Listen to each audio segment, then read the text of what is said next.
If we were playing Fast Money a la Family Feud, and I was Steve Harvey, and I asked, name a king, most people would probably blurt out King Arthur. Sure, we'd get a few Georges and Henrys, maybe a few Elvises, and there'd be the one contrarian who says Bruce Campbell, but it is interesting that the most prolific king in the cultural collective is predominantly a mythical one. The story of King Arthur is almost as old as the waning days of the Roman Empire, and the historical man who the legend might be based on may have even been an early Romano-British king. But King Arthur as a figure transcends history. In the early Middle Ages, he was a figure of legend, the ideal king in stories told by both the Normans and Saxons of England. By the end of the medieval period, the stories of Arthur and his knights were known from France to Austria, Denmark to Italy, exemplifying the medieval world's lofty ideals of fealty, fraternity, chivalry, and courtly love. These stories have survived for many years and have made their way into films, with King Arthur being a widely adapted character, appearing in a multitude of films ranging from the laughably bad to the laughably hysterical. It might surprise you, though, that there is a limited choices for a quality adaptation of the King Arthur stories. Of the few movies that can attempt to lay claim to that role, Excalibur is chief among them, and often recognized as the most prolific.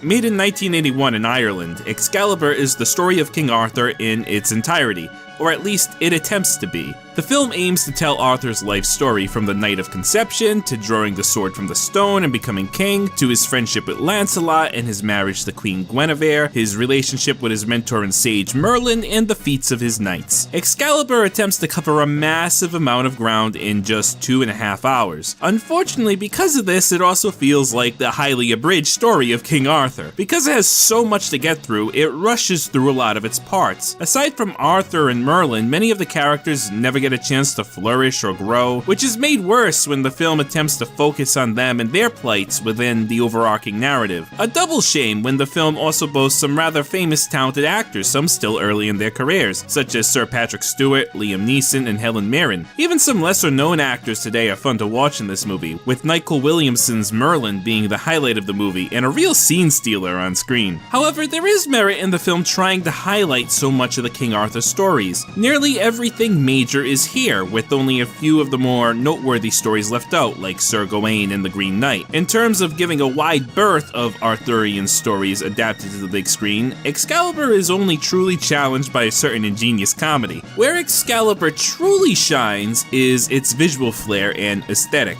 The armor in Excalibur is quite beautiful, even if not the most practical or realistic suits ever made. In fact, I find the suits of armor in this movie to be among the most aesthetically pleasing plate armors to look at in movies ever. Both the bright and shining white armor of Lancelot and the golden ancient Greek-like armor of Mordred are two of my personal favorites. Merlin in particular has a very interesting look to him in this movie too, with some type of metal cap on his head, and he looks much less like the stereotypical raggedy old Gandalf-like wizard and more like the sorcerer advisor of a medieval court. I kinda dig it. In contrast, the weapons in this movie are much more down to earth, and in a way bring a touch of medieval brutality to the otherwise fantastical elements, with the legendary Excalibur really being the only pretty-looking instrument of death. Another thing to be appreciated is that there isn't all that much of swords poking right through plates of steel in this movie, which is a pet peeve of mine when it comes to battle scenes in movies. Instead, the bulk of the kills in Excalibur, at least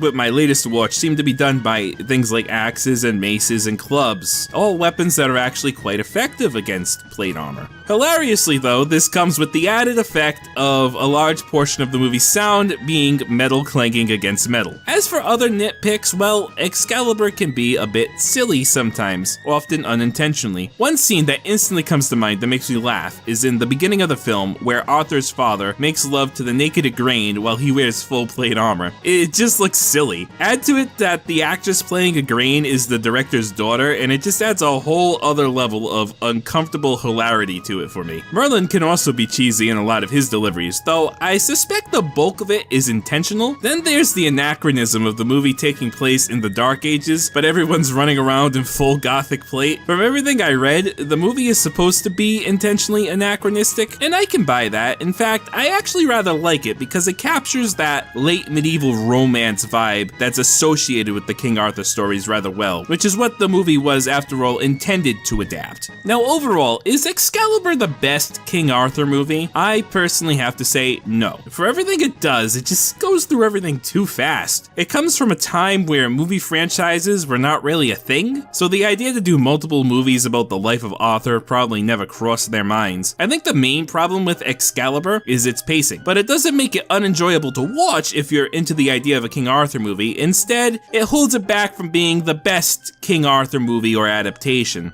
Others might feel differently, and I know that in some circles, Excalibur is usually viewed as the best and most authentic of the King Arthur movies ever made. While being among the best King Arthur movies, considering that it does have a large number of flaws and that its chief contender is a satirical comedy, both movies made over 40 years ago, it does beg the question a bit why we haven't seen a better adaptation of King Arthur on screen. There have been many attempts, and I will certainly cover some of them in the future, but in my opinion it's because none of these subsequent films have come even close to capturing the spirit found in the original King Arthur stories. Ideals of chivalry and the nobility of love, the grief of betrayal and the reality of lust, and the perils of the quest and the sacrifices of loyalty. Many of the other King Arthur movies forsake the personal drama in favor of action or gritty realism, while Excalibur holds true to these themes, and I think that is why 40 years later, Excalibur still hangs high above the rest.